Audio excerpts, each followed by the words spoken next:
opposite positions. So this meters in the numerator cancels out with this meters in the denominator.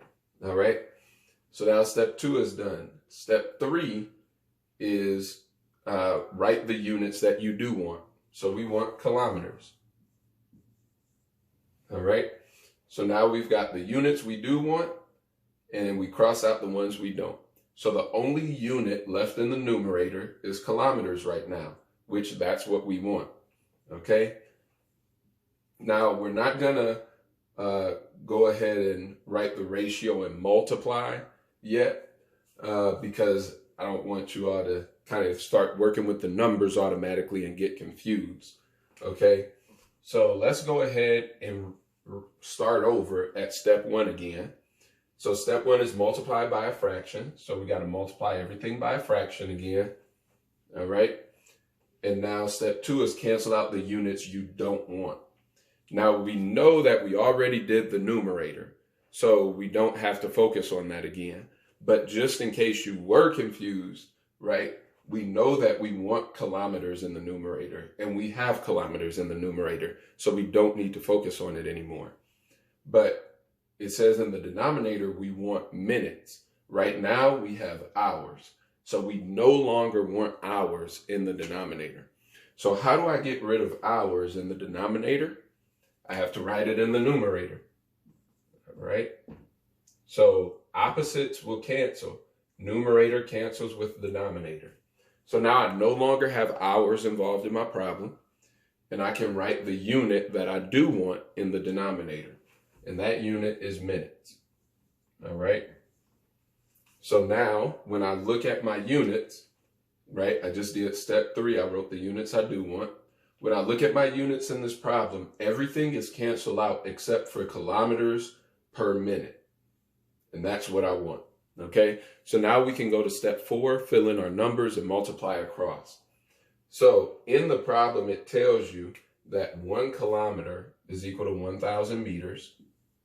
Okay, and then from the previous problem we did in the video, actually, you know that 1 hour is equal to 60 minutes, right? An hour is larger than a minute. So how many hours are in a minute?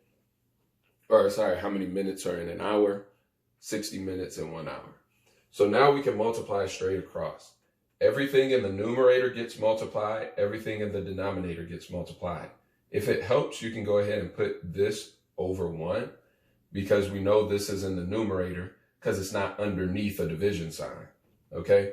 So now we get 3,350 times 1 times 1. 3,350 times 1 times 1.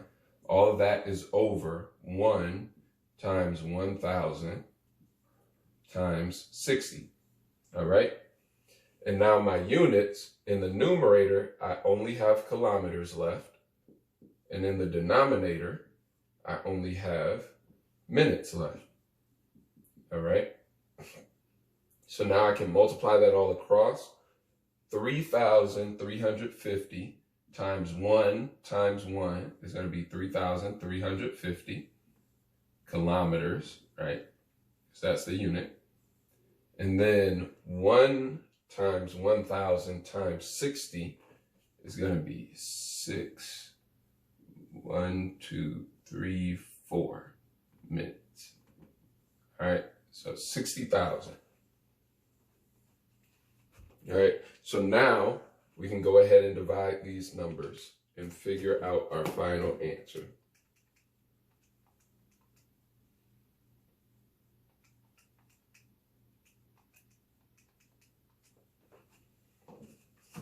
All right.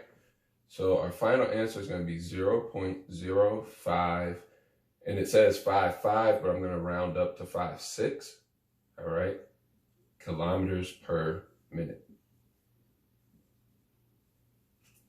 Sweet. All right. So that's how you do that problem.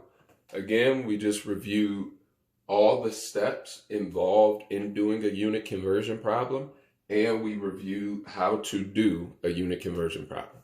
All right. Thanks for watching. Have a good one.